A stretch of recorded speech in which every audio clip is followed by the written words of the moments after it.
Hello and welcome, dear listeners. You're tuning in to the ReGENERATE project podcast on regenerative agriculture. Join us as we explore new approaches to soil, landscape, and the future of farming.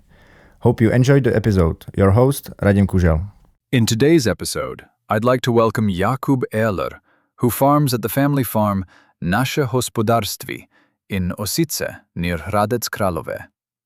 Jakub, welcome to ReGENERATE. Hello everyone, glad to be here. You've already been a guest on APFCZ podcast, where you talked in detail about your journey into farming and the history of your farm. So for anyone interested in that topic, I definitely recommend checking that out. But today, I'd like to focus more on the practical side of regenerative farming, also in connection with meat processing and direct sales, and how regenerative agriculture and branding play into that. But to start, for those who don't know you, could you briefly introduce your farm? As you said, we're based in Osice, near Hradec Králové, so it's really a region made for farming. No big hills, high-quality soils, very little stone, basically an ideal environment for primary agricultural production, especially crop production. What makes us a bit specific is that when we started farming 10 years ago, we didn't have access to land in one single area. So our farming is quite geographically diversified, from about 300 meters above sea level up to 650 to 700 meters, and across very different soil types. From the beautiful fertile Chernozems we have locally, to sandy and sandy loam soils, all the way to very stony soils with a relatively shallow topsoil layer. And now you're farming the entire area regeneratively, right? Yes. At the moment we farm 115 hectares, all of it regeneratively.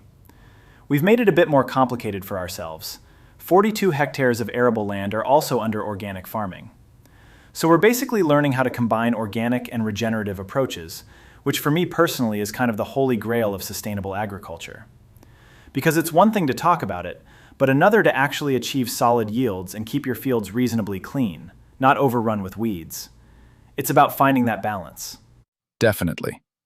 And how do you evaluate regenerative agriculture so far? Is it working? Not working? Would you do anything differently looking back? We started regenerative farming just under 5 years ago on the first 10 hectares. The fact that we now farm the entire area this way probably shows that I believe in the system, that it makes sense to me, and that I want to continue this way. Of course, it's based on real experience and observation and practice. From my perspective, it's a great tool for constantly looking for ways to do things better. In conventional farming, the path is relatively well established. I don't want to say it's easy to farm well conventionally. It definitely isn't. You keep learning every year, your whole life. But still, we're much further along there. There's a lot of research and many tools, chemistry, synthetic fertilizers, pesticides, that help you manage things. With ecological and regenerative approaches, it's different. That path isn't as well developed yet. But to answer your question, I really enjoy observing the processes. I enjoy figuring out how to do things without chemicals and seeing what actually happens in the field when you skip or apply certain steps. The change process is very intense right now.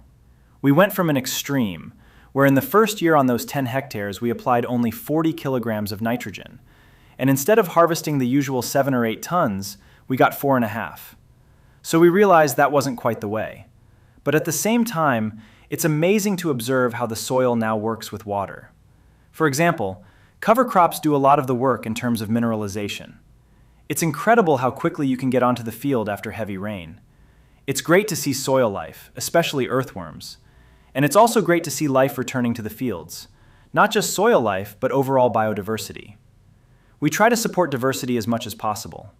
To simplify it, when you sow really diverse cover crop mixes, have a varied crop rotation, even graze some of the cover crops, you suddenly see birds returning that weren't there before. I collaborate a bit with the Czech Ornithological Society, and recently we spotted a crested lark, which is quite rare in our region, and we have it on our fields.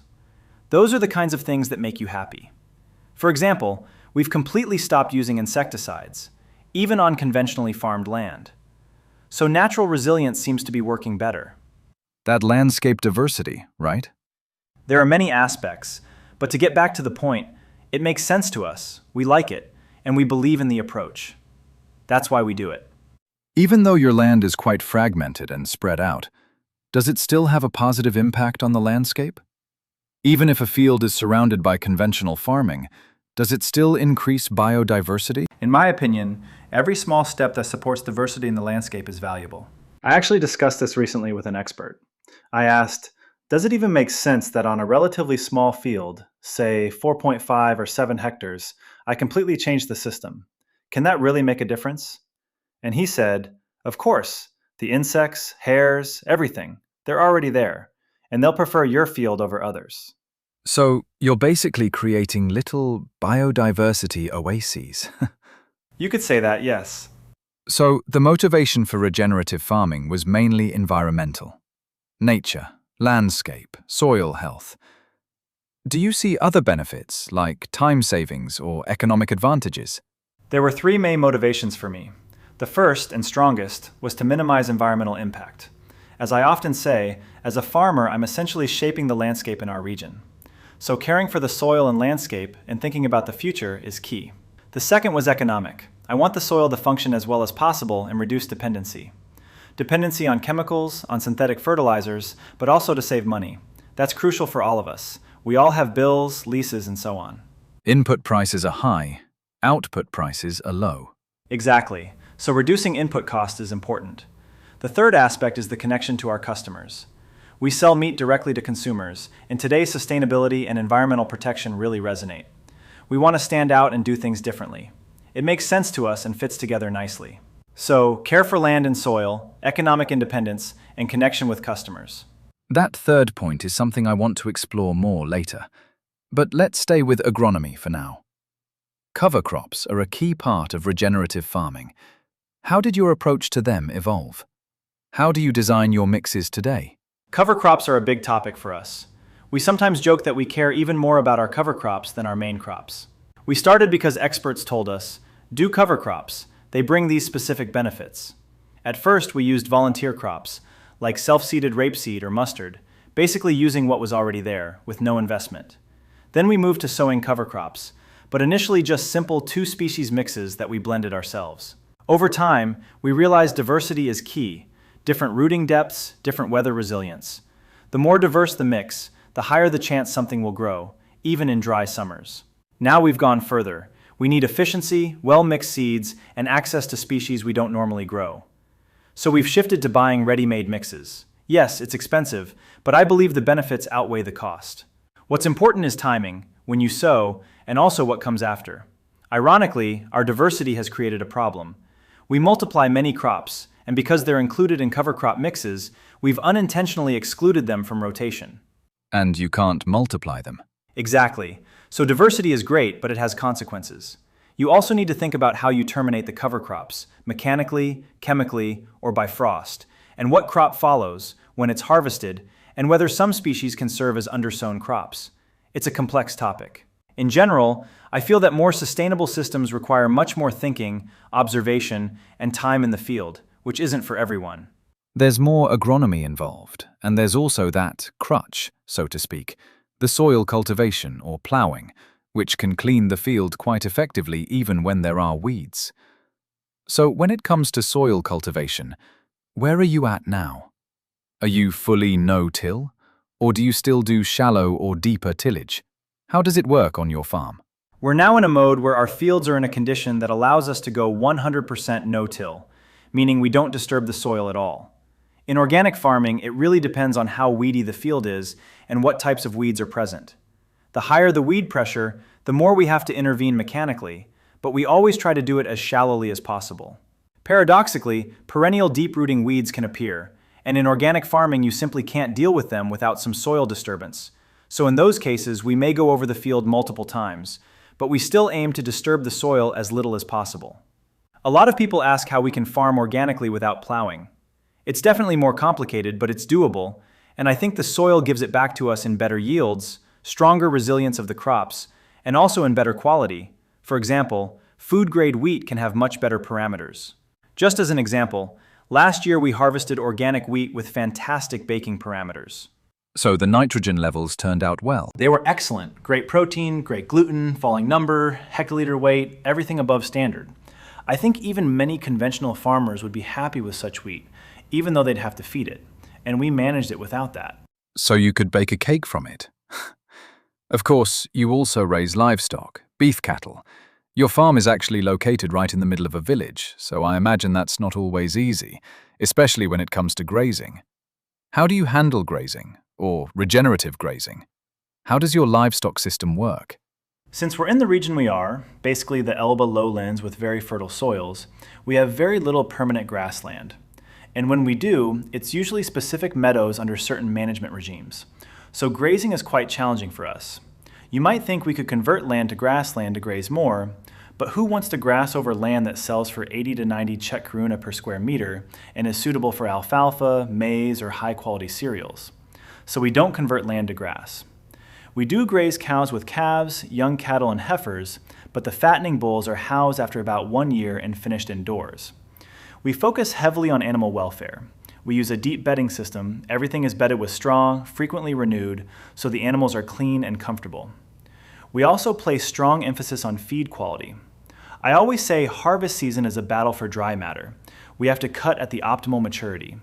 The biggest stress for me is maize harvest because we can't do it ourselves. We outsource everything. So we have to coordinate contractors, someone with a baler because we even make maize into bales, then a forage harvester, transport because we only have one large trailer, which isn't enough. So that's quite stressful. Grazing, even regenerative grazing, might seem simple, but every farm has its own conditions. Farmers in upland regions or Vysočina have their own challenges and advantages, and we have ours in the lowlands. The fact that we can't graze much is just something we have to adapt to and find our own way around. You basically do what your environment allows. And what does your feed ration look like? For example, during fattening, maize, alfalfa? We have two feeding regimes, summer and winter.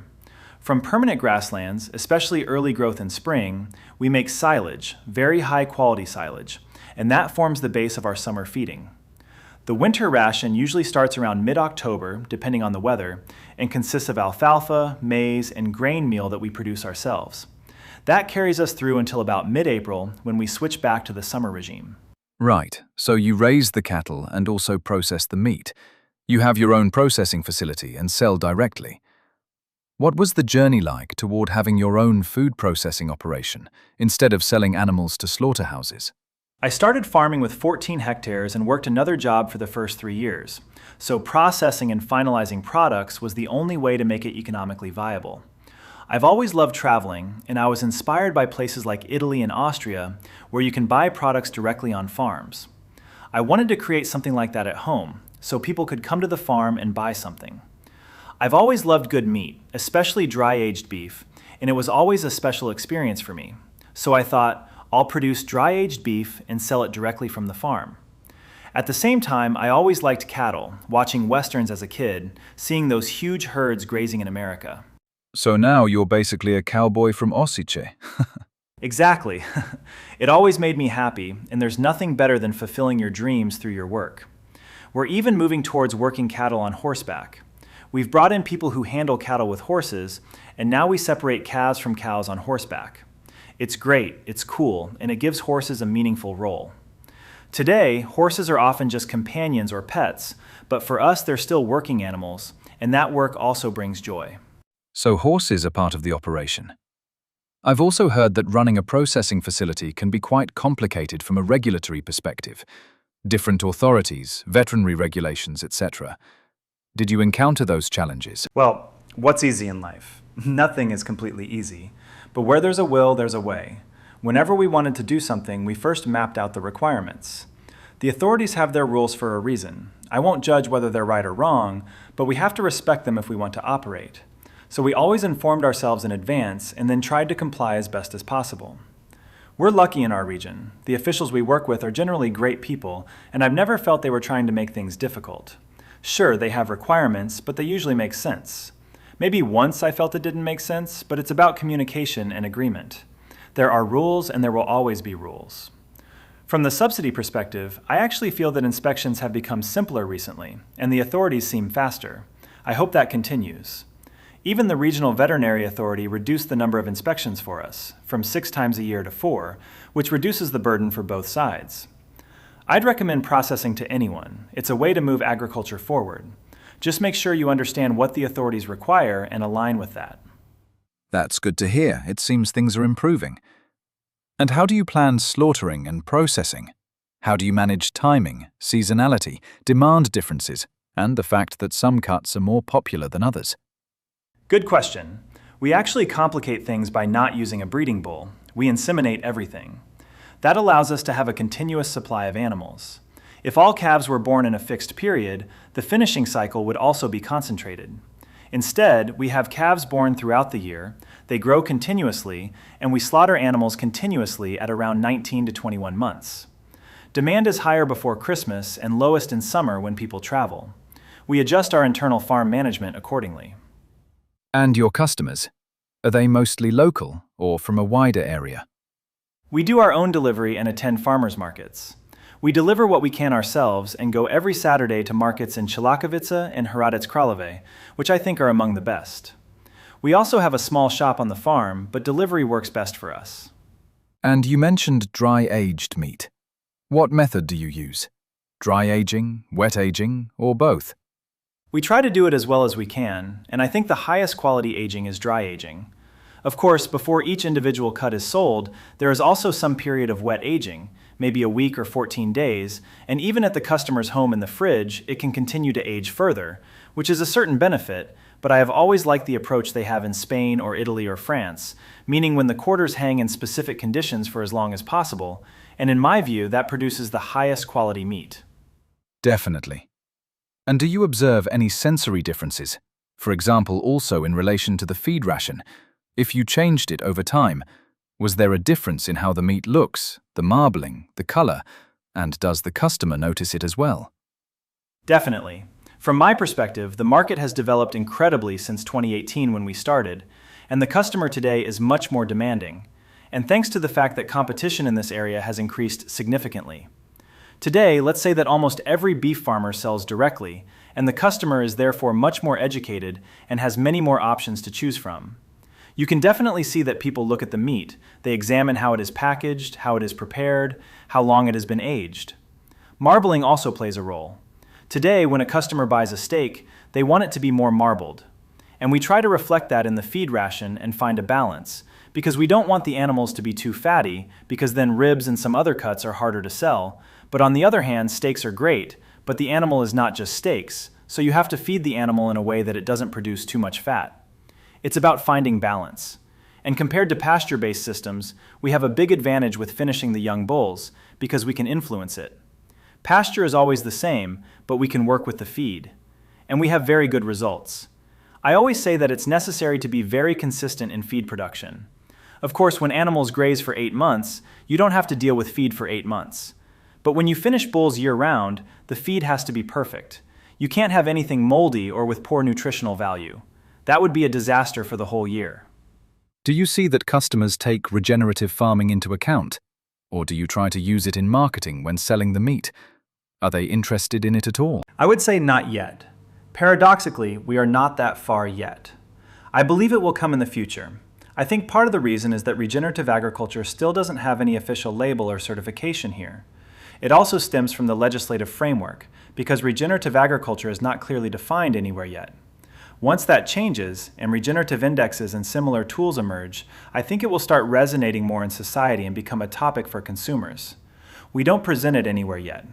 Although there are already some studies, especially from the United States, showing that products from regenerative agriculture have higher nutritional and quality parameters, this is also confirmed by Jirka Merrick, a farmer from the Znojmo region, who has a very diverse crop rotation and produces things like poppy, millet, etc., and says his production is much higher quality than conventional.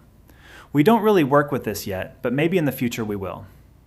And in terms of pricing, do you think that in the future, if it gets a name or label, customers will be willing to pay more for it? Or does price still play the main role in the Czech market? I think in the mainstream view in the Czech Republic, price still plays the biggest role, but the group of people who care about quality food and origin is growing.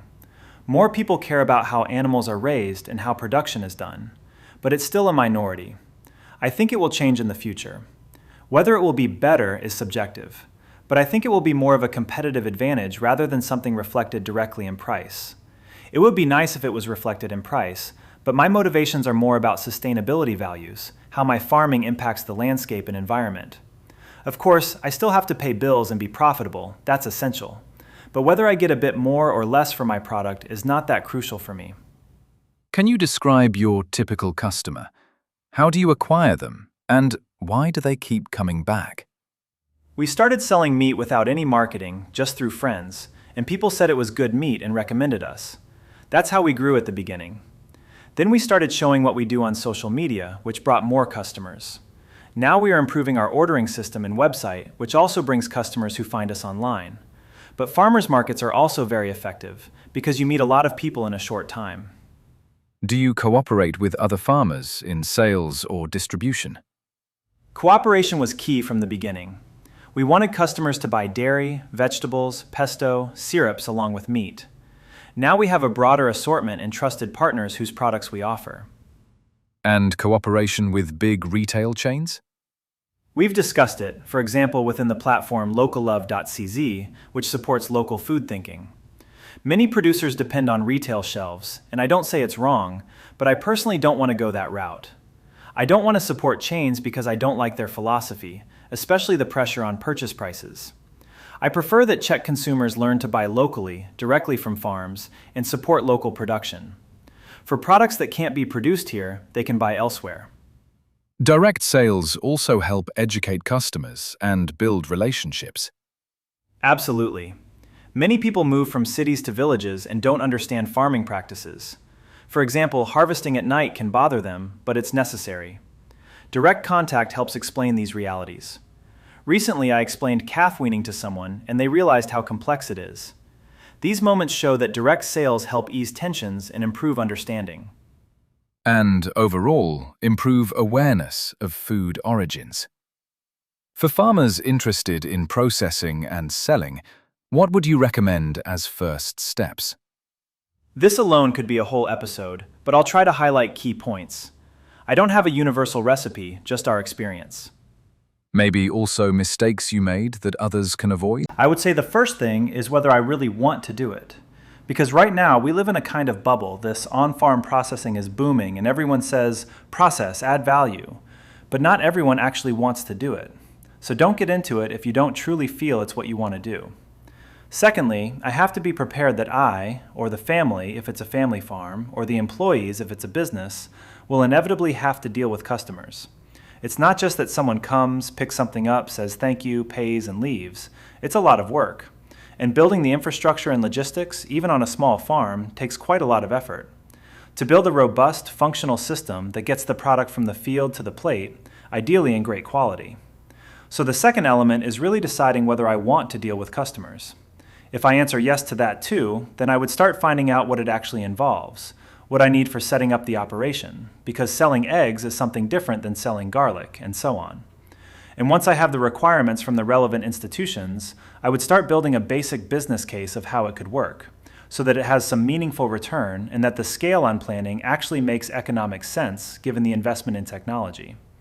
And then I would recommend not jumping into it head first, meaning taking on a huge amount of loans, but rather gradually implementing direct sales into the existing system in operation.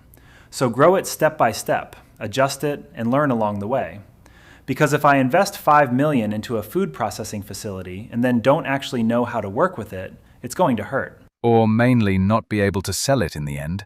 Exactly, that's the worst case scenario. So learn gradually and move forward together with everything. And if you were to look at investments that had the best return for you over your journey, whether in the fields, the processing facility, or marketing, could you point out some things that were the most important? Logically, we had to do everything gradually.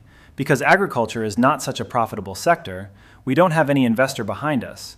We didn't have any saved capital, so we basically finance everything only from what we earn. It takes a lot of patience because I want things quickly, but it goes slowly. Let's be honest, the investments are large, and before taking a loan, you have to carefully calculate whether you'll be able to repay it. So we proceeded step by step. First, we invested in the basic operational system of the farm, so we had the most essential machinery 10 years ago. Then we did a lot of cleaning up and restructuring to turn the farm into a first functional unit. Then we built the food processing facility. When we knew our first animals would be ready for slaughter, we had to have it ready. That was a relatively difficult period because we had very little experience. I'm not a butcher or a food technologist. So it was difficult to say what it should look like when we didn't really know what it should look like, if you know what I mean. Then we said we need to invest in the barns because we had basically built everything in a very improvised way. So we wanted proper technology. That's one of the disadvantages of cattle farming, that the technology is significantly more expensive than for smaller animals like sheep or goats. Then we started investing in crop production technologies, and that's also a lot of money. And now it should start turning again, and we should go back to investing in the processing facility, and then again, it's an endless process. I probably can't say what is more or less important. Everything is important, but you have to prioritize and say this is what we really need right now and go for it. And what's coming up for you in the near future? Where would you like to take it now? What direction do you want to focus on? Right now, we are buying a new no-till seeder. That's another big expensive thing, which I think will significantly move us forward in terms of sowing itself, meaning properly placing the seed, better emergence than we had with the old seeder, but mainly it gives us the ability to sow multiple crops at once, which we couldn't do before. It meant more passes when we wanted to do undersowing, for example. So I'm really looking forward to that. At the same time, modern technologies give us a certain confidence in performance. For example, we were hesitant to offer agricultural services with the existing machine. We respected its limits and said yes, if someone needs no-till sowing, we'll do it, but we didn't have that confidence in the machine. And I'm looking forward to now having that confidence and being able to spread it and say, we're happy to sow no-till for you because we have a great seeder. We also secured a subsidy in autumn for a shallow tillage tool, so I'm looking forward to that too, once we find time for it. So we'll be able to do very shallow soil cultivation, which I think will be great for volunteer crop emergence and weed control in organic farming. And regarding livestock production, are there any new products you're preparing for customers, or what direction do you want to take in this area? We are considering whether to expand the portfolio of our production, meaning ready-made products, and we're asking ourselves whether it makes sense. At home, we often talk about wanting to do more for children. We like the idea of building a relationship with agriculture in the youngest generation.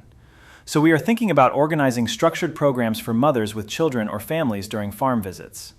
So rather than changing the concept of our own production, we would rather enrich it with some new products and focus more on children, education, and experiences. All right. We wish you a lot of success. Hope things go well, that customers keep coming, and hopefully regenerative agriculture will also eventually find its own label or quality mark that will bring further success.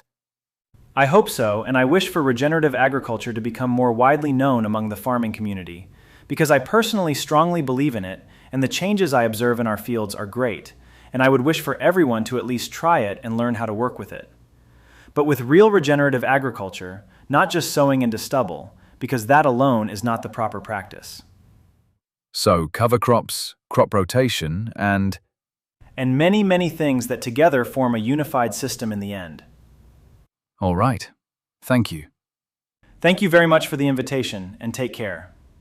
Goodbye. Project ReGENERATE is funded by the European Union. Views and opinions expressed are, however, those of the authors only and do not necessarily reflect those of the European Union or the European Education and Culture Executive Agency. Neither the European Union nor the Executive Agency can be held responsible for them.